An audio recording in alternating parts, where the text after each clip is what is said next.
Bueno, bueno, en primer lugar agradeceros que estáis aquí y, y encantado de estar con vosotros. Felicitaros por este local que tenéis, magnífico, y además porque os veo con ilusión y no todos los días se ve a la militancia con ilusión, ¿no? A la militancia de izquierda,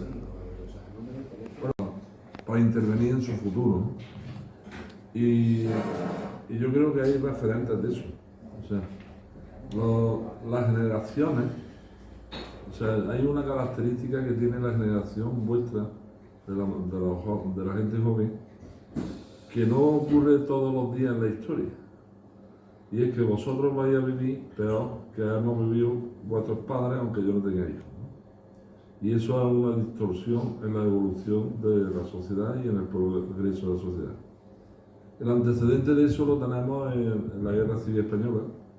Después de la Guerra Civil, pues, por mucho que se diga, la República fue un revulsivo a todos los niveles, cultural, ideológico, económico, de liberación de la mujer, de liberación de los trabajadores, donde hubo un alto grado de reivindicación y, por lo tanto, una implantación de mejores condiciones de vida y de crear el tema de las pensiones, el tema de las vacaciones, o sea, reivindicaciones que han trascendido después en las décadas y en los siglos y que hoy se están comenzando a perder, si no muchas de ellas se han perdido. Tenemos también la época de los últimos años del franquismo, los años 70, últimos de los 60 y principios de los 70, donde la lucha de clases y el movimiento obrero consigue implantar una serie de cuestiones importantísimas, como cuáles. Pues, por ejemplo, que el despido fuera de 60 días por año, no de 45, como dijo el Estatuto de los Trabajadores del 81, de 60 días. Que hubiera salario de tramitación, que no hubiera tope, o sea, el despido no era 33 días con un máximo de 24 mensualidades, no, que no hubiera tope. Y que la readmisión de los trabajadores, en caso de despido, la opción de readmisión fuera, de despido improcedente me estoy refiriendo, fuera del trabajador en las empresas de más de 50 trabajadores. Y eso era la ley de relaciones laborales, consecuencia de que durante la mayor etapa del franquismo se había prohibido la negociación colectiva, las subidas salariales y las normas venían por el fuero de los españoles y demás, y del trabajo, venían dictadas por un ministro de Córdoba precisamente, se llamaba Solís, ¿no? Junto con la dirección de los sindicatos verticales de aquel entonces, que eran falangistas, y la lucha de clases, el movimiento obrero. España llegó a ser el país que el más huelga hizo en toda Europa en aquel entonces, y hay que recordar que estoy hablando antes del año 77, antes de que hubiera una ley de huelga, que es del 77, pues eso hizo que las condiciones laborales mejoraran, ¿no? Evidentemente hay otros factores, ¿no? Otros factores es que había una Unión Soviética que de alguna manera reflejaba un estado de lo que aquí llamamos del bienestar, en definitiva que todo el mundo tenía trabajo, que todo el mundo tenía derecho a una sanidad pública, a una enseñanza pública, a una vivienda pública, y que la gente vivía, y entonces eso era un referente, y ahí tiene que intervenir la socialdemocracia para adulcerar el capitalismo y hacer el desarrollo del capitalismo, o sea, hacer el estado del bienestar que llamamos hoy y al que nos agarramos, que no tiene nada que ver con el comunismo ni con el socialismo, sino que es adulcerar el capitalismo para que el capital siga ganando y los trabajadores pues tengamos unas condiciones pues que podamos sobrevivir, cosas que, como digo, en muchas cuestiones se están perdiendo. ¿Qué papel tienen las generaciones? O sea, las generaciones pues, en concreto la nuestra, como generación, o sea, como clase, pues somos los responsables de que la siguiente generación no tenga las condiciones que hemos tenido nosotros, o sea, no tenga una seguridad social, o sea, que cubra la jubilación, porque o sea, la jubilación primero la llevan a los 67 años y después ahora ya el día 22 o 28 de enero aprobaron, junto al decreto ómnibus ese que echaron para atrás, aprobaron, que eso lo votó todo el Parlamento, menos Podemos creo, que la jubilación se pueda llevar hasta los 72 años, después hablaré de eso. En fin, ¿qué más? Hemos perdido los salarios en tramitación, se ha rebajado el salario, o sea, la indemnización a 33 días con un máximo de 24 meses, el despido objetivo y preventivo sin justificar siquiera, sino el empresario preveía que va a pérdida ese año, a pérdida a no ganar, ya se le facilita que el despido sea, objetivo, que los expedientes de regulación de empleo ni siquiera sean la administración que lo aprueba, sino que lo aprueba la propia empresa, que los periodos de negociación sean inaplazables de 15 días. O sea, eso es toda la reforma que hace, contrarreforma, mejor dicho, que hace el gobierno de Rajoy. Y claro, el tema de la flexibilidad horaria, o sea, del artículo 34.2 del Estatuto de los Trabajadores, donde las empresas disponen al libre albedrío, como el otro que dice, del 10% de la jornada, es decir, que si está en 1.760 horas, pues tiene para hacer 170 horas, 176 horas al año de forma irregular, es decir, haciendo horas extraordinarias, poniendo aquí, quitando allí. Es decir, las condiciones de trabajo, hoy en muchos sitios se hace un montón de horas extraordinarias y no se paga. Hay almacenes del campo donde a ti te pagan el salario mínimo interprofesional, las mujeres 1.384, tú por lo que quieras, pero al mes que viene yo te lo voy a pagar, pero el mes que viene si quieres trabajar me tienes que devolver 400 euros. Y esas son las condiciones. El acceso a los puestos de trabajo, o sea, no se ha seguido una formación profesional reglada, entonces hay una falta de profesionales, no existe el cambio generacional, digamos, y eso también, o sea, se ha hecho una revolución tecnológica que también, o sea, que incluye gente, pero que también excluye a mucha juventud, ¿no? Y entonces, pues, el desamparo entre la juventud también llega y es evidente, y la falta, como estoy diciendo, de profesionales, de conductores, de albañiles, de electricistas, fontaneros, de gente de la construcción, del metal, pues eso son de la construcción metalúrgica, pues eso también se nota, y eso pues hace que las empresas pues hagan pacto de eso y tengan ahí una reserva de trabajadores pues no cualificados, entre comillas, pues que disponen de ellos pues de la forma, o sea, de formas precarias y pagando lo mínimo, y después pues claro, aprenden ya a edades que no corresponden, ¿no? De hecho, la edad de emancipación de los chavales pues se está retrasando, e incluso la edad para concebir, ¿no? Para eso, o sea, la media de la edad de concepción de las mujeres hoy está en 36 años, o sea, que no es ninguna broma, cuando eso es una edad muy avanzada, eso ya es una persona muy adulta para la reproducción, por ejemplo. Entonces, bueno, ese cambio generacional. Pero yo quería llamar la atención sobre un aspecto, o sea, los trabajadores siempre tenemos el poder en nuestras manos. Fijaros, ahora no podemos encontrar una situación igual, que, por ejemplo, la CNT paró la guerra de Marruecos. ¿Por qué?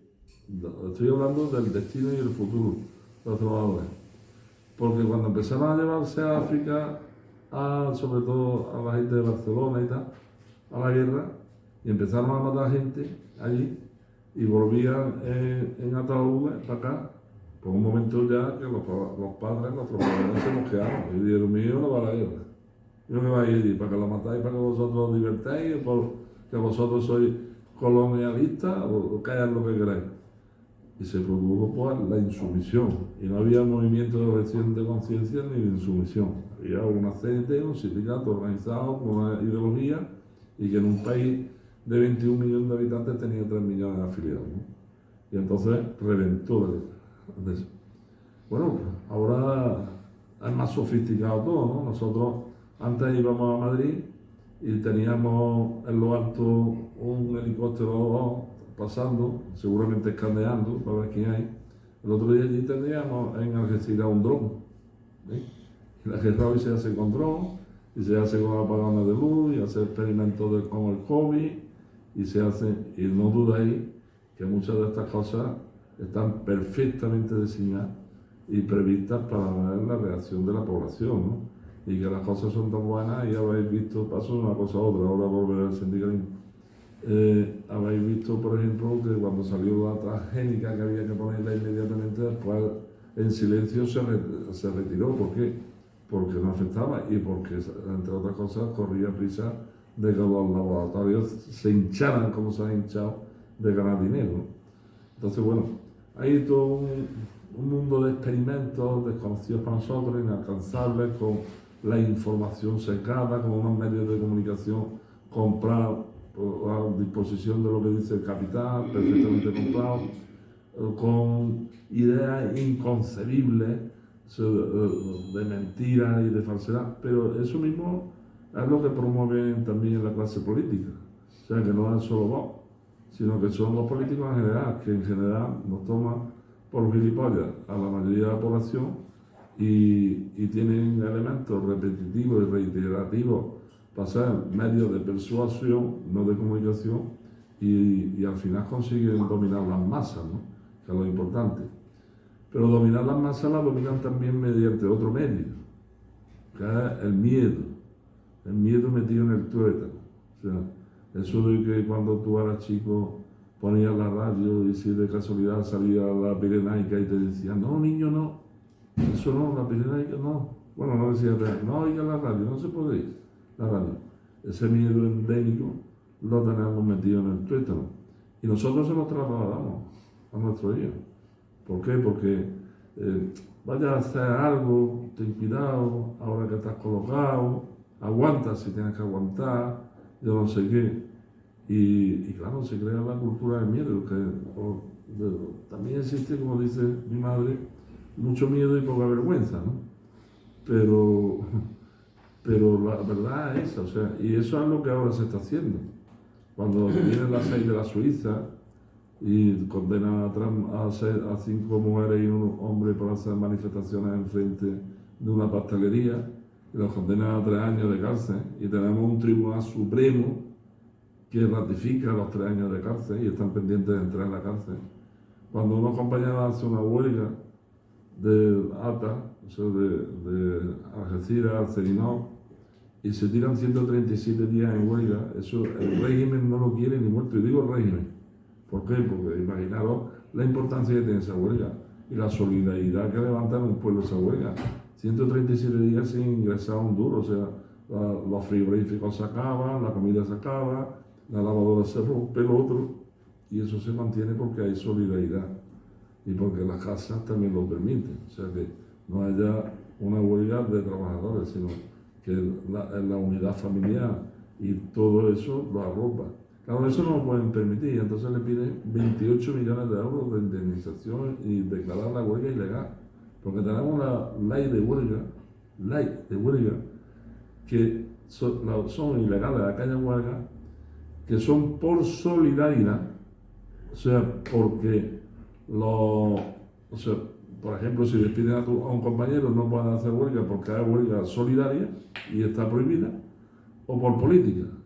Es decir, que tampoco podemos hacer huelga por Palestina, por ejemplo, que estamos planteando desde la Federación Sindical Mundial, los compañeros valencianos, que se convoque una jornada de huelga a nivel mundial, es alicantinos. Bueno, la Comunidad Autónoma de Valencia, ellos son de Alicante, sí. Y no se pueden plantear una huelga porque salga el emérito y el hijo del emérito de aquí, y no se puede, o sea, entonces una huelga general tiene que ser política necesariamente. Bueno, pues si la convocamos algún día nosotros seguramente será ilegal, porque para eso está Comisión LGBT, para no convocarlas, ¿no?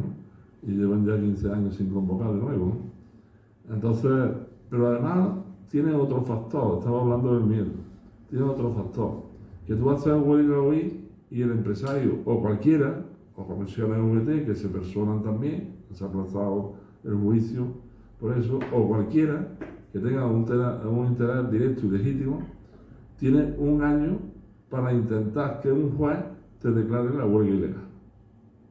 O sea, ya os digo yo, porque nosotros nos declaramos parcialmente ilegal la huelga de Hermanos Campano, y ya os digo yo que preparan, o sea, por ejemplo, el despacho de Cuatro Casas, o sea, no me voy a callar, por supuesto, el despacho de Cuatro Casas, que nosotros tenemos un equipo jurídico de 4 abogados especializados, cumbres, en la provincia de Córdoba y creo que en Andalucía, pero claro, los nuestros llevan decenas de casos al mes. Pero si te ponen el despacho de Cuatro Casas, que es el que asesora la contrarreforma laboral en el gobierno de Rajoy, pues ese despacho está únicamente, o sea, el abogado que ponga, única y exclusivamente dedicado al tema ese. Entonces, si van, vamos. Y tampoco les hace falta que vayan mucho, porque la mayoría de los jueces ya sabemos y han demostrado, sobre todo los del Supremo, los de la Audiencia Nacional, que de independencia nada. Están creados, pues como están creados todos los estamentos del Estado y la propia Constitución, para proteger la economía libre de mercado. O sea, la propia Constitución establece dos cuestiones que son básicas, que todo lo que exista en este mundo y en este país debe ir dedicado a proteger la economía. Después vienen más flores, ¿no? El pueblo y eso, pero la economía libre de mercado, y que el régimen político es la monarquía parlamentaria y que el país se llama el Reino de España. O sea, que esto es un país de súbditos, porque los reyes tienen súbditos. Y esa concepción es la que es. Bueno, la cultura que se nos ha transmitido, porque tenemos que tener en cuenta que no son, dice 50 años de democracia, no. Son 40 de dictadura, de una dictadura muy dura. Yo lo comentaba con el compañero, nosotros somos relativamente jóvenes, con 63 años. Yo viví 14 años en la dictadura y me hartaron de palo en el colegio. Me hartaron de palo. No hacía nada. Y me hartaron de niños, de palo. Y después, cuando salía a la laboral con 14, pues intentaba hablar, discutir, tal igual. En la universidad laboral con los curas, y eso era clandestino. Y mientras en España empezaba a haber democracia, allí no había democracia. Pero lo mismo ocurre hoy, dentro de la empresa, en el seno de la empresa. O sea, ¿qué democracia es democracia? Aquí está llamando los empresarios a comisiones y VD. Los está llamando, está formando sus candidaturas y a nosotros nos pasa todos los días. Y usted, que aquí, o sea, que sale a hacer tu candidatura de ese, y por la mañana y por la noche, o sea, por la noche y por la mañana dice el empresario: oye usted, que aquí no se va a presentar nadie nada más que por VT. Y el que se presente por otro sindicato va a la calle. O sea que eso de la democracia para robar dinero del Estado, que las empresas son impunes, absolutamente impunes, para eso que se llama la redistribución de la riqueza, que sea al revés, es decir, que el impuesto de sociedades paga alrededor de 32 millones de euros, y fijaros que los 32 millones de euros le han quitado los 2 millones de euros de impuestos de sociedades, que son exactamente lo que significa 2.000 millones de euros la subida del salario mínimo interprofesional, que la renta del trabajo estaban pagando alrededor de 92.000 millones de euros de IRPF, impuestos de renta de personas físicas, y que la renta del trabajo somos también los grandes consumidores y pagamos 86 millones de IVA. O sea que aquí quien paga, aquí hay libertad. La Junta de Andalucía, por ejemplo, tiene 3.500 millones de euros para subvenciones de empresas y para cursos que obligan a los trabajadores a firmar por la cara y a ellos poner la mano a cientos. Y ese es el Estado de Derecho que hay. Y la seguridad jurídica que ofrece el Estado de Derecho, ninguna. ¿Por qué? Porque los trabajadores están pisoteados y están machacados y prefieren mirar para otro lado. Porque el trabajador que se levanta tiene su hijo o la trabajadora, su hijo, su hipoteca, el jefe que le manda a hacer lo de eso y que tiene total impunidad para hacer lo que le dé la gana. Y esa es la situación real que hay. Y en muchísimos sitios. Y la gente que hace, pues adaptarse al momento, a ser, pues como cuando los árabes y los cristianos, hacerse el converso. ¿Y cuáles son los más conversos? Los que más procesiones sacan, que tienen que demostrar que son más cristianos, ¿no? Pues eso es lo que ocurre ahí. Bueno, me he ido un poco por lo eso, no quiero extenderme mucho más porque está Dani, que también tiene que hablar, ¿no?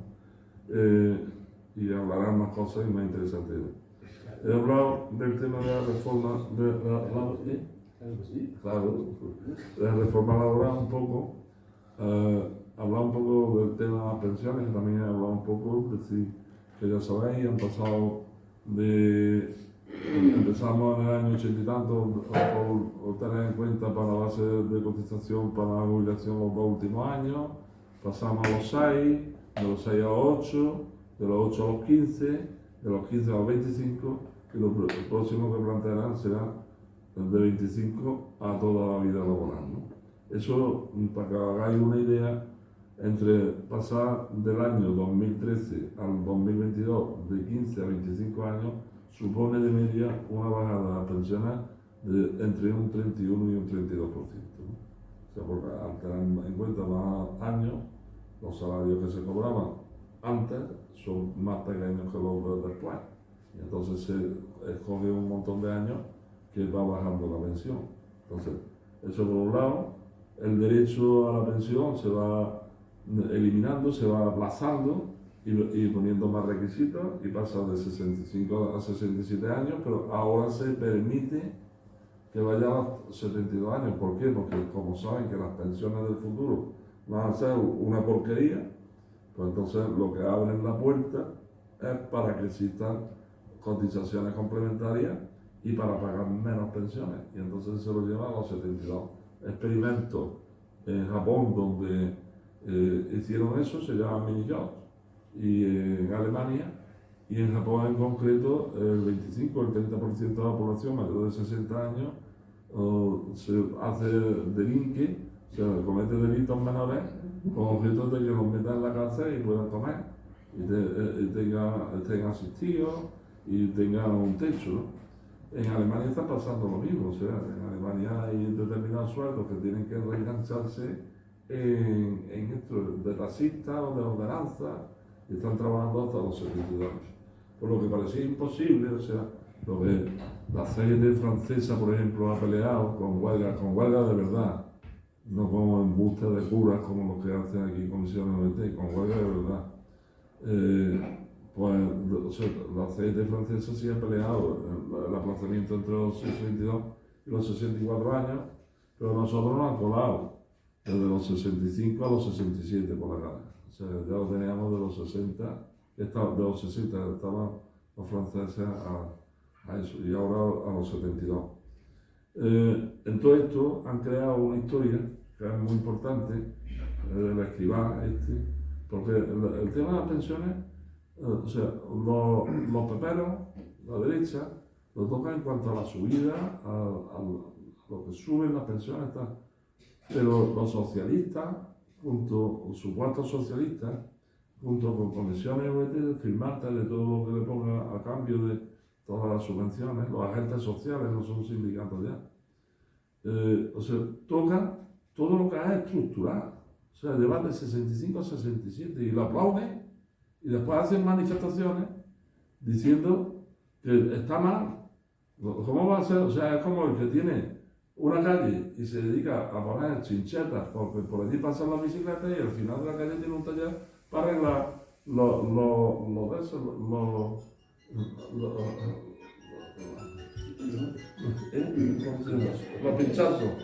pinchazos a la rueda. Es imposible.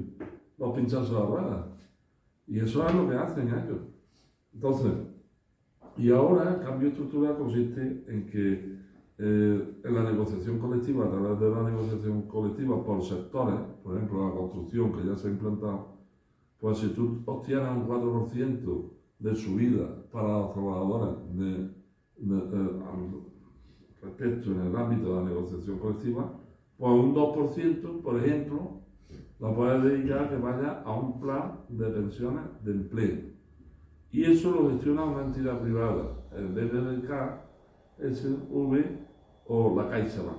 son los que lo están preferentemente gestionando. Claro, eso ya va al terreno especulativo. O sea, esas pensiones van al terreno especulativo. Tú ya no tienes una ley que te diga su pensión va a ser el sumatorio de los 98 últimos meses partido por 112 de la base de cotización, ¿no? Tú metes ahí un dinero que es de la subida, que lo mete el trabajador, y eso, pues, cuando llegue su momento, habrá aumentado o habrá disminuido. Seguramente habrá disminuido, ¿no? O habrá aumentado un poco porque hay siempre que subir.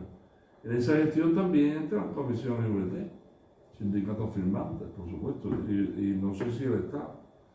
Pero fijaros lo que está ocurriendo, que yo estoy quitando de mi base de cotización a la seguridad social, o sea, de lo que me va a servir para mi pensión estatal, para mi pensión, para mi incapacidad temporal, para mi incapacidad permanente, me estoy quitando un 2%. Estoy comenzando a descapitalizar la caja única de las pensiones, a privatizar, a crear un sistema que probablemente en 15 años se haya volcado con la deriva que significa la subida, unos 300.000 millones de euros hacia el otro lado, hacia la banca.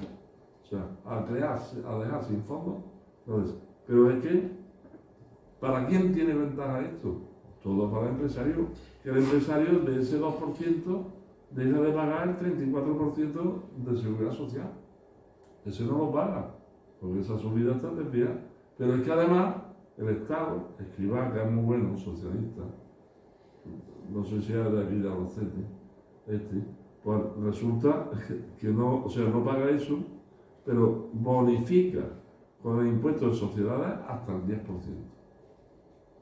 O sea, las empresas que lo apliquen, que van por sectores que empezaron con la construcción y ya lo están llevando a cabo, y ahora van a poner metal, y después, cuando salga la ley del presupuesto, cuando no haya, saldrá la función pública, y después saldrá la hostelería, y después saldrá la otra, pues irán cayendo poco a poco.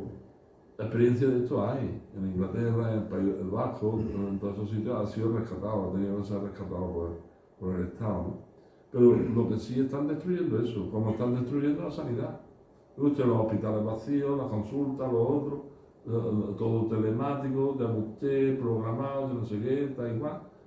Y todo buscando, usted se quiere operar rápidamente, sí, a la privada. Lo pago yo, claro, dice, la Junta de Andalucía dice, es que es la vez que más presupuesto está dedicado a la sanidad en la historia, claro, para que se lo lleven tus amiguetes, porque tú aquí no te operas. Los quirófanos de la seguridad social están vacíos. Los que están llenos son los de la privada. La Quirón, los hermanos de Dios, eso, los Juan de Dios, eso están, bueno, como digo, no me quiero extender más. Esto, o sea, para que las generaciones lo tomen las cosas por la mano, lo que no se puede oír es lo que yo oigo en delegados nuestros, que en empresas, mi casa, por ejemplo, tienen 30 años.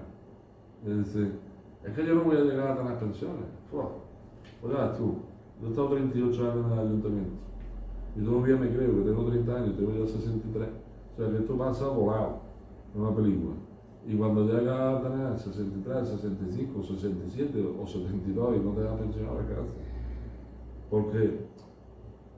Porque nos cambian la cultura, o sea, nos cambian la forma de vivir y de qué vivimos. O sea, para mí era impensable que mi padre, que era un metalúrgico del alto horno, que se tiró 35 años trabajando en el alto horno, pues que podía estar trabajando 3 meses sí, 3 meses no. O sea, cuando yo era niño, en Córdoba, si tú ibas al paro, le decían peyorativamente los propios trabajadores, te has sacado el carnet de perro. O sea, que no se concebía eso. Y sin embargo hoy, pues la juventud, estamos cambiando de trabajo, hacer de no sé qué, hoy estoy 3 meses, fijo de continuo, mañana de no sé cuánto, tal. Es lo más normal del mundo. No, o sea, lo hemos aceptado. Nos lo hemos aceptado porque tenemos esa cultura cristiana. O sea, de que a mí se me muere alguien y en 2 días, en un día, me habitúo a que se ha muerto. Después yo haré lo que quiera, pero yo me he habituado ya. No tengo que estar ahí 7 días. Es parte de nuestra cultura y lo que nos van inyectando como cultura, para que aceptemos. para que aceptemos lo que hay inaceptable. Entonces, que se puede coger el toro con los cuernos, sí, pero hay que organizarse. ¿Y qué es lo que estamos haciendo? En esta ronda, le estamos viendo muy pocos compañeros, que yo no sé qué, da igual. O intentar poner bases, da igual. No da igual. No da igual venir y ver 10 compañeros que ver 200. Pero bueno, que también es importante que veamos 10, si no vienen 200. ¿No? ¿Por qué? Porque el caso es hacer contactos, hacer bases, explicar cosas, tener ideas, ver, o sea, concienciarnos, comunicarnos, ver cuáles son las inquietudes que tenemos uno y otro, cómo se pueden solventar. Y yo digo que por lo menos en el sindicato, que yo estaba en la CNT, he estado en comisión, he estado en la CGT y tal, y ahora mismo el sindicato donde va, y nos ponemos a hablar de asuntos laborales, de convenios, de eso, es como agua de mar. O sea, la gente sale cuando eso, y al día siguiente te está llamando y te está diciendo, oye, está igual, y la voz se corre, y nosotros no hay una semana que no tengamos 10 o 12 afiliados. Y por la empresa, oye, que me he enterado que vosotros lleváis lo del transporte de mercancías por carretera, sí, que queremos una reunión para informarnos y a ver qué tenemos que hacer sindicalmente y tal y cual, porque de esto estamos pegados, gente con 40 y 50 años no ha hecho nada. Porque eso es otra cosa que hay que preguntarse. O sea, ¿cuántos trabajadores menores de 60 años han hecho en España, han subido una huelga para defender sus intereses? Muy poco, porcentaje muy... Pues así está el país, así está la clase trabajadora, así está la correlación de fuerza. Eso se puede invertir, no es que se puede invertir, es que necesaria y obligatoriamente se va a invertir. Porque si no seremos unos plebeyos siempre. O sea, seremos, como eso decía lo del rey, no la cargo, ¿no? Y ya está. Bueno, le dejo la palabra a Dani, que ha hecho 1200 kilómetros y 200 más. Y 200 más para decir algo, ¿no?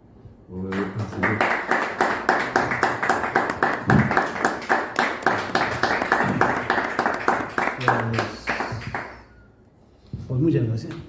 Muchas gracias. Buenas tardes a todos y a todas. Gracias por recibirnos y por recibirme. Saludar especialmente a los compañeros que han organizado el acto y este espacio, que es un espacio encantador, un lugar encantador. Yo hacía muchísimo tiempo que no entraba a un lugar en que oliera taberna obrera, ¿no? Y en este espacio huele a taberna obrera, huele a combatividad, huele a antifascismo, a solidaridad y a revolución. Y es interesante estar en estos espacios siempre. Así que muchísimas gracias por recibirnos en su casa, ¿no? Nosotros nos hemos propuesto y proponemos a todo el mundo que no haya un acto de revolucionarios, de obreros, de hombres y mujeres de la izquierda, que no se haga en ningún momento un acto sin que se mencione el impresionante genocidio sobre el pueblo palestino. En cada acto denunciamos esa situación y llamamos a todos y a todas a que en cada acto, más pequeño, más grande, político, sindical, estudiantil, social o familiar, se condene una y otra vez, la situación que vive el pueblo palestino y el saludo a la heroica resistencia palestina. Bueno, dicho lo cual, podríamos empezar por la conversación de hoy. Bueno, Paco ha situado la cuestión y yo creo que poco más, ¿no? Que poco más. Tal vez algunos matices aquí y allá, algún fleco, alguna ampliación, pero básicamente es lo que comenta Paco Moro, ¿no? O sea, la situación se va deteriorando, estamos perdiendo derechos a pasos agigantados en las condiciones laborales, las condiciones de trabajo, las condiciones sindicales, las condiciones económicas y en todas las que se puedan imaginar. Pero esto no es una terapia de grupo. Esto no tiene por qué ser ni muchísimo menos una depresión ni hostias de esas. Vamos a ver, esto ha pasado 400.000 veces, no estamos en ninguna cosa nueva. Por lo tanto, en algunos lugares a veces he escuchado intervenciones de compañeros, camaradas, queridos y respetados, que tienen la tensión baja. Yo creo que tienen un problema de tensión. ¿Pero qué coño es lo que pasa? ¿Que el capitalismo nos oprime? Hostia, hemos descubierto el Mediterráneo. ¿Que el patrón nos echa? Es su misión. ¿Que los traidores traicionan? Pues están para eso. El asunto estaría en pensar, posiblemente lleguemos ahora o dentro de un rato, en que estamos dispuestos a hacer nosotros, no lo que hacen ellos. Realmente está ocurriendo algo que, insisto, ya lo habrán visto cualquier persona que haya interesado un poco por la historia, incluso la historia más reciente, del siglo XIX, siglo XX, todo lo que ha ocurrido, habrá visto que estas situaciones ocurren y se repiten una y otra vez. No quiero tirar mano, ¿no?, de aquella vieja frase de Marx, ¿no?, de cómo se repite la historia, ¿no? Bueno, se está repitiendo, indudablemente. En los últimos decenios el capitalismo está pasando una situación cada vez más grave de la famosa crisis cíclica de la que venimos hablando hace 50 años, las izquierdas revolucionarias, ¿no?, sean de quien sean. Pero es verdad, lo digo porque hace mucho tiempo que usamos esa frase, pero no por usarla mucho, y hace mucho tiempo la frase no es cierta. Claro que lo es. El capitalismo está en una especie de espiral en la que cada círculo concéntrico es más corto, cada vuelta es más corto y cada forma de remediar esa crisis es cada vez más difícil. Entonces, normalmente tiran del manual. ¿Cómo han resuelto históricamente el capitalismo las crisis cíclicas? A través de la guerra. No hay otra. ¿Vale? Y estamos en la cosa. Estamos delante de una situación. Bueno, antes de entrar en que efectivamente quiero terminar la frase, por lo menos, estamos en una situación de economía de guerra ya de facto, ¿no?, en donde los gobiernos, siguiendo las directrices de los centros neurálgicos del capitalismo, han puesto en marcha toda la maquinaria para preparar escenarios de una profunda confrontación militar, ¿no?, y grave, y muy grave. Todos sabemos al riesgo al que nos están acercando y lo que significaría una conflagración mundial en estos casos, en estos momentos, quiero decir, y al abismo nuclear al que nos podríamos estar asomando, ¿no? Quiero señalar que cuando un imperio se viene abajo, y el imperialismo yanqui en concreto, los gringos se están viniendo abajo, ahí podemos, si luego quieren o ampliamos, pero está cayéndose a trocitos, y sin remedio además, cada vez decía que un imperio se viene abajo, se vuelve más violento y más virulento.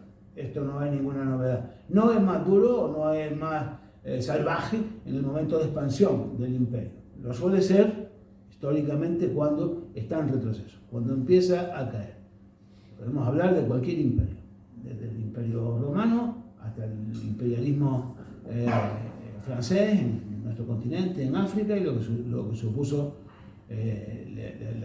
las matanzas en determinados lugares, especialmente, seguro que casi todos recordamos y conocemos la dureza del colonialismo de sus últimas colonias en Argel, y bueno, la famosa película de la batalla de Argel lo ilustra perfectamente. Y evidentemente cada vez que el capital, el imperialismo en concreto, se viene abajo, pues emplea ese tipo de cuestiones, estamos ante ese tipo de cuestiones, donde hay una dureza extrema. El imperialismo ya no se cuida en absoluto, los gringos ya no hacen sofisticadas operaciones político-diplomáticas, no, llegan aquí y dicen, a ver tú, ¿de qué vas? ¿Esto es así? Pues es lo que hay. Porque nada les queda tiempo, tampoco es porque se hayan puesto un poco más brutos, tampoco es que hayan sido nunca muy cultos especialmente, ¿no?, salvando obviamente algunas autores, incluso militantes, no todo el mundo es Trump, ¿no? También hay Angela Davis, ¿no?, afortunadamente. Así que están en esa situación, son conocedores perfectamente. He nombrado a Donald por decir algo, ¿no? Porque realmente el tipo es la espuma, es la marioneta, el payaso que han buscado para que nos entretengamos lanzándole consignas en las manifestaciones. Está perfectamente pensado, y además se fue expuesto en el foro de Davos. Sí, estamos diciendo aquí una cosa que no, en el foro de Davos esto se planteó con claridad.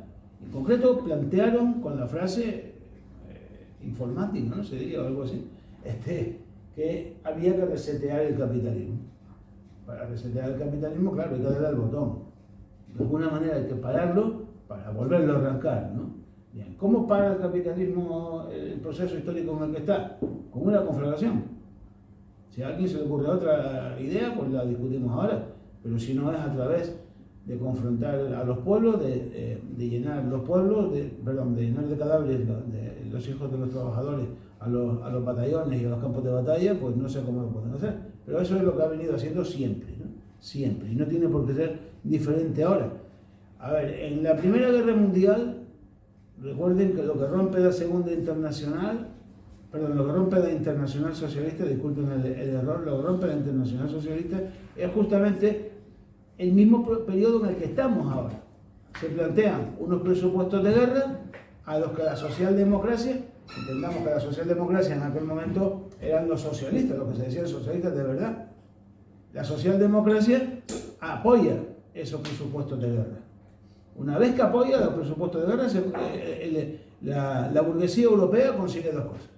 Una, romper por la mitad la socialdemocracia, quedó fracturada, y la otra es generar, obviamente, esa economía de guerra. Si tienen algún tiempo de interés por ese periodo, que es casi como leer el periódico de ayer, es una cosa que asombraría. Lleva una lectura o una relectura a la crisis de la socialdemocracia, el nombre del libro es un poco más largo, Crisis de la Socialdemocracia, de Rosa de Luxemburg, más conocido por el folleto de Julius, ¿no? Porque lo editó en julio, no, lo editaron después del asesinato de Rosa de Luxemburg, de la muerte de Rosa de Luxemburg. Ella en ese texto hace una descripción de las necesidades de la burguesía de salir de su propia miseria a través de llevar a los pueblos a la guerra, porque no había otra alternativa. Y lo describe con una claridad y con una altura enorme, ¿no? Lenin decía de Rosa de Luxemburg que era un águila, ¿no? Refiriéndose a la capacidad de elevarse sobre las situaciones y ver desde la distancia la dificultad, el conflicto y cómo opera en ese conflicto la clase obrera. La situación que describe en el folleto de Julio Rosa de Luxemburg tiene muchísimas similitudes con las que estamos viviendo ahora. Ha habido ya el debate, la socialdemocracia era el instrumento que necesitaban para impulsar la economía de guerra, ya se han aceptado y apoyado determinadas cifras para esta economía de guerra. Un 2% del Producto Interior Bruto es una salvajada. Yo no sé ni cómo se escribe eso, pero son miles de millones, es una barbaridad. Pero cuando ya tenían la calculadora con el 2%, viene el general de la OTAN y le recuerda, oye, no, mira, que me había olvidado que era el 5. Se me fue no sé qué rollo, me eché entre ginebra y demás, que es el 5, ¿vale? Así que pónganse a trabajar en ese asunto. Imagínense ustedes el 5% del Producto Interior Bruto de un país. Pero bueno, ahora estamos en el 2%. El 2% del Producto Interior Bruto del país es que significa que hay que apagar muchas luces. Porque si no, ¿cómo pagamos la factura? Por ejemplo, las luces que se refería a Paco, ¿no? Las luces de las pensiones, las luces de la sanidad pública, de la enseñanza, de las infraestructuras, las luces de la asistencia a los trabajadores, las luces de todo. Las luces de todo porque hay que echarle dinero a la maquinaria militar. Y la maquinaria militar es como el que, bueno, lamentablemente todos tenemos hemos tenido alguna persona cerca como que acaba cayendo en el foso de la droga, ¿no? No hay pasta que echarle a eso. Eso es inacabable. No estamos hablando de que, bueno, el país va a ser un 2%, el Estado va a ser un 2% y va a aportar no sé qué a la industria armamentística, ¿no? A la militarización. No. Es el 2% del PIB anual. Es decir, miles de millones de euros se irán a fabricar tanques y a fabricar armas. Como le dijo el mismo de los 5 millones, le recordó a Pedro Sánchez que esto no era para uniformes ni para subir los salarios a los militares, no, esto es para armas, armas, fusiles, tanques, misiles. Luego tiene una componente todavía más pervertida, ¿no? O más perversa. Y es que la tecnología militar es que hoy en día ya no suelen celebrarse las guerras a bayoneta calada, ¿no? Como se hacía en la Primera Guerra Mundial, en el año 14, que hacía referencia ahora con el folleto de Julio de Rosa de Luxemburg, sino se hace con una altísima tecnología, altísima. Esto normalmente ocurre que cuando en esas ferias espantosas de militares que existen en casi todos los países, nos enseñan los drones de la última generación, el tío que está diciendo la última generación tiene que darse cuenta de que hay otra generación, ¿vale? Por lo tanto, la industria armamentística es muy inteligente. O sea, yo le vendo a Paco la última generación y a Daniel la siguiente generación, que preocupa a Paco. Entonces Paco me va a comprar la generación 3 de la generación 2 y yo la 4 de la 6. Y bueno, esto no se acaba nunca. Es un proceso en el que no se acabaría nunca, ¿no?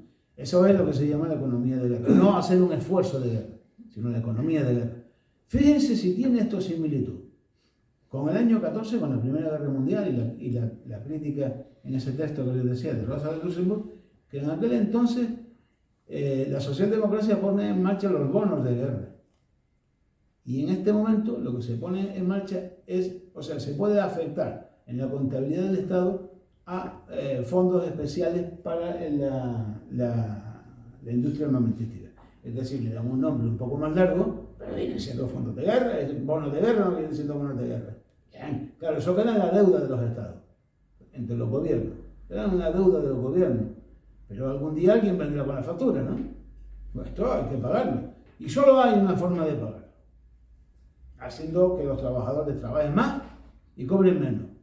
Para eso, otro departamento, que no es el departamento de la industria de guerra, que estén todos interrelacionados, se dedica a hacer papelitos de estos en los que rebaja las pensiones y, en definitiva, la charla que hablaba de la juventud y su proceso, no recuerdo muy bien el título, disculpen, la gente que veo así cerca está llamada a trabajar más para cobrar menos. Tendrá que trabajar muchísimos años. Es verdad que en el cálculo del señor Escrivá está el que nadie va a llegar a los 72 años trabajando. Nadie. Ahí donde está el ahorro. Dice, bueno, si al final me pagan lo mismo. No. O sea, a los 72 años nadie llega a cobrar. ¿Vale? Vamos, los notarios, puede ser, no sé, algún tipo de profesión así, los jueces, aparte de las que no hacen otra cosa, pues bueno, más o menos estos sí pueden llegar. Los albañiles, los fresadores, los soldadores, los marineros, estos los camareras, las comareros, todos los compañeros, las personas que trabajan en un supermercado, no llegamos, y ellos lo saben, ahí es donde se produce el ahorro. Nadie llegará a los 72 años currando, ¿no? Ahí es donde ellos piensan rebajarlo. Miren, hay dos noticias. Bueno, una cosita, antes Paco hablaba de cómo se ha inventado un nuevo mecanismo, tiene, no sé si llega al año, el mecanismo de los planes empleados. Sí, un año. Un año, bueno. Sí, vamos a ver, fondos de pensiones hace tiempo que viven entre nosotros, como los fantasmas, ¿no? Están por ahí. Hace años que viven entre nosotros, no es nada muy nuevo, ¿no? Pero el niño Escrivá genera un instrumento financiero que se llama planes públicos de pensiones privadas, ¿vale? Le pone planes públicos exactamente, no sé por qué, pero bueno.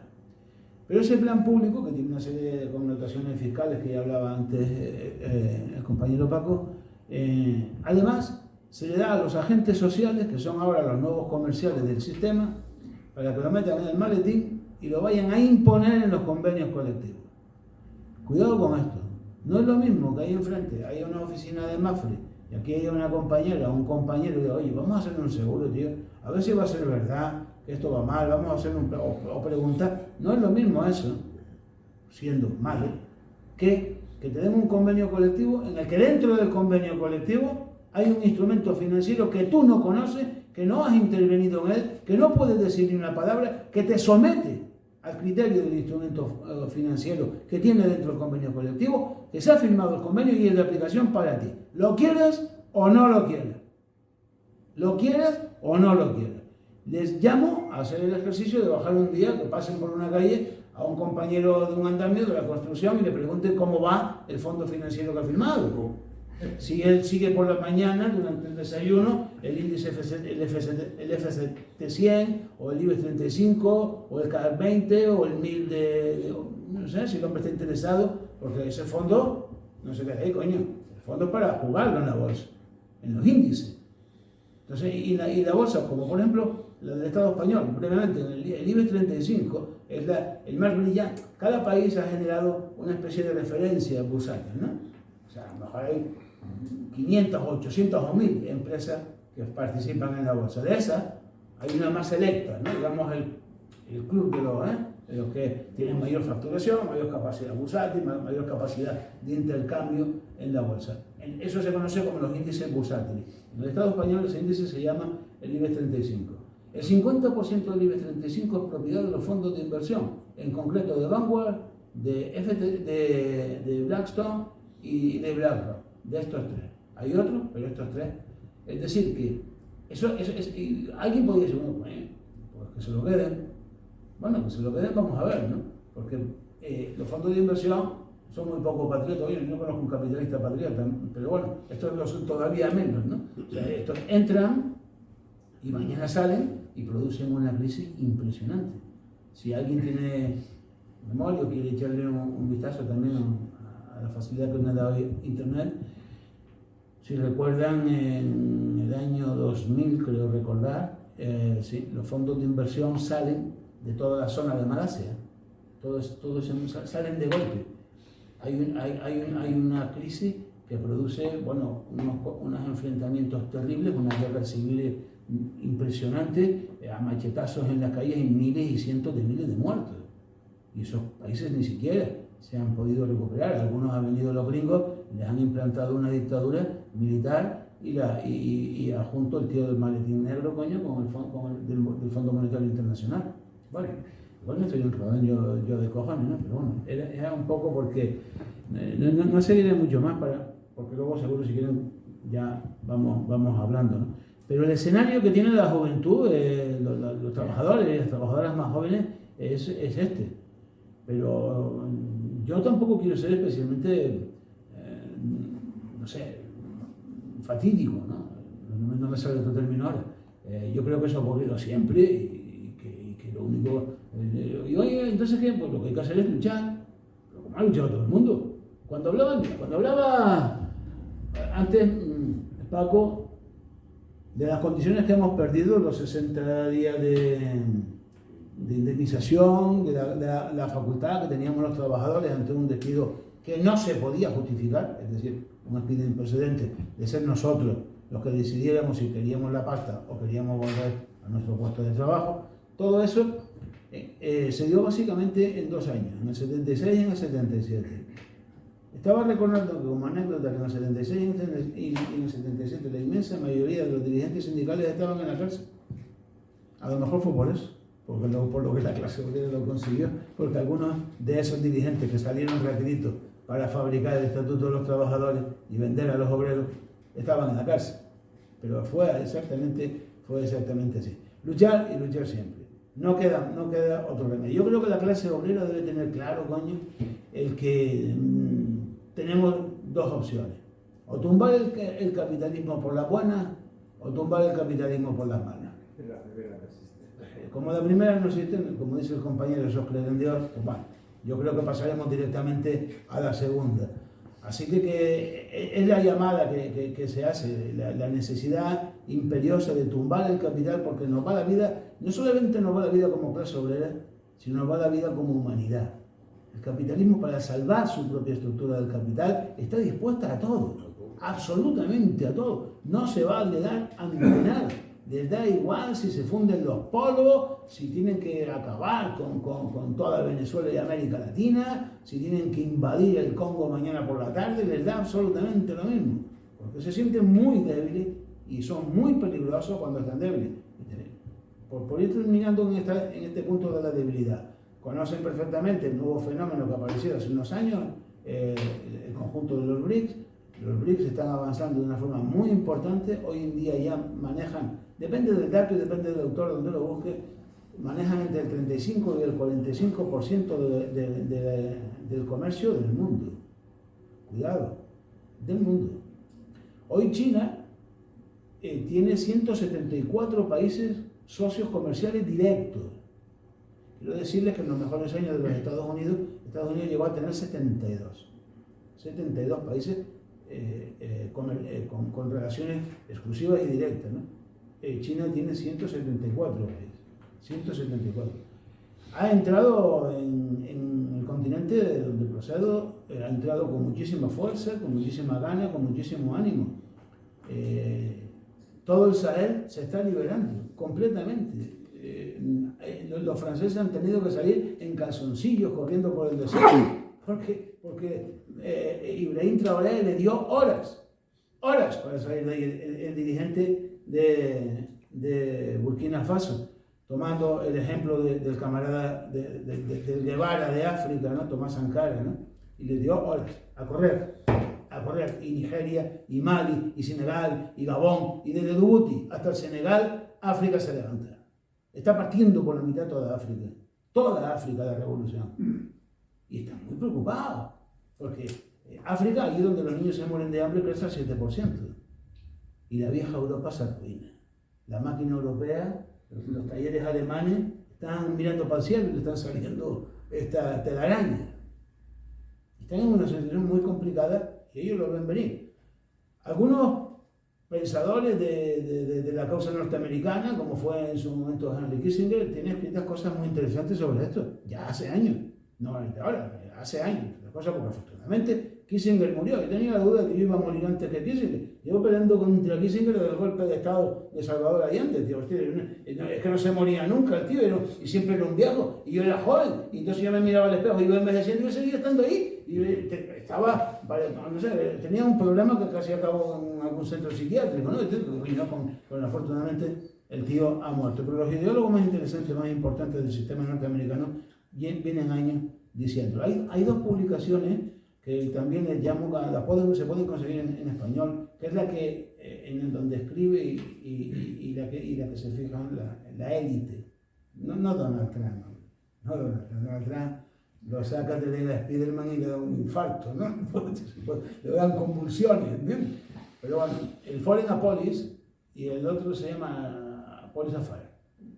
Estas dos publicaciones son los manuales de cabecera del capitalismo. Les engañaría si cuál de los dos lo hace, ¿no? Pero uno de ellos tiene como si fuera un reloj, ¿no? Y en ese reloj lo van moviendo, en función de cada cuestión que ocurre, y van viendo el tiempo que ellos calculan que le queda. Y la discusión entre los teóricos de la intelectualidad norteamericana no es si el capitalismo va a caer o no va a caer, sino cómo hacen para que caiga de una forma más o menos reservada y cuándo. Entonces, voy a ir terminando. El otro día lo decía también, no pasa nada por repetirlo, ¿no? Ellos no estuvieron. No. Cuando los rojos decimos eso, voy terminando, se ponen a echar algo. Entonces, eso quiere decir que hasta aquí horas, ¿entiendes? Pero bueno, lo que quería decir es que ese escenario está ahí. ¿En qué nos podemos ver? Yo supongo que el Altísimo nos llamará a su lado en breve, ¿no? Pero las nuevas generaciones de revolucionarios y revolucionarias se pueden encontrar con una situación rara, por lo menos. No es que no tenga solución, pero es rara. Y es que el capitalismo efectivamente caiga, pero la nueva sociedad aún no haya surgido. Y cuidado, porque Gramsci nos alertó sobre eso. Y nos dijo que en ese tiempo en que aún no ha nacido el nuevo mundo, pero tampoco ha muerto el anterior, es donde surgen los monstruos, creo que decía él, ¿no? Es decir, el fascismo. En el año 30-33, Gramsci nos decía eso, el fascismo está tocando la puerta, los gringos están cagados, el capital se viene abajo y los pueblos avanzan. No nos dejemos engañar con cantos de sirena. Las movilizaciones en América Latina, las fuerzas de las organizaciones sindicales, todo el debate político y teórico que se está dando en todos los lugares. En la India, como cree el compañero, en toda Asia-Pacífico, el papel de Rusia. No es Rusia precisamente, pero hay un papel muy importante que está jugando. Todo lo que está ocurriendo en Namibia, en Sudáfrica, la Confederación de Estados Libres de África, lo que significa liberarse del Franco Cefa, que eso da para tres conversaciones distintas. Todo eso está ocurriendo, claro que está ocurriendo. En los pueblos del Estado español hay huelgas constantemente. Las grandes centrales, los agentes sociales pierden fuerza todos los días.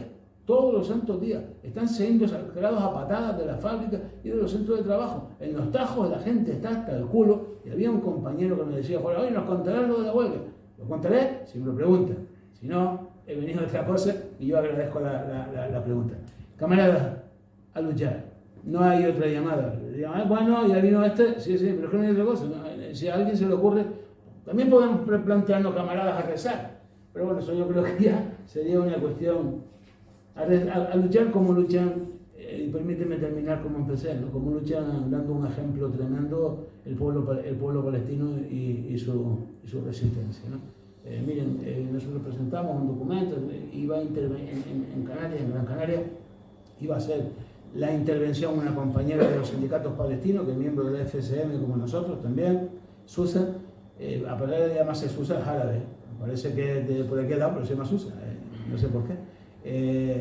Iba a hacer una conexión, ¿no? Pues justamente en la conexión en la que iba a hacer, no pudo participar porque su barrio fue bombardeado y su hermano cayó muerto. Era, en cualquier caso, un revolucionario, un camarada del Frente Popular de Liberación, cayó asesinado por las balas y las bombas de los sionistas. Así que, compañeros y compañeras, yo me quedo a disposición, nos quedamos, no sé, a disposición de cualquier pregunta o conversación que quieran abrir. Muchísimas gracias por escucharme y a luchar, camaradas, que esto les quedan 4 días. Salud.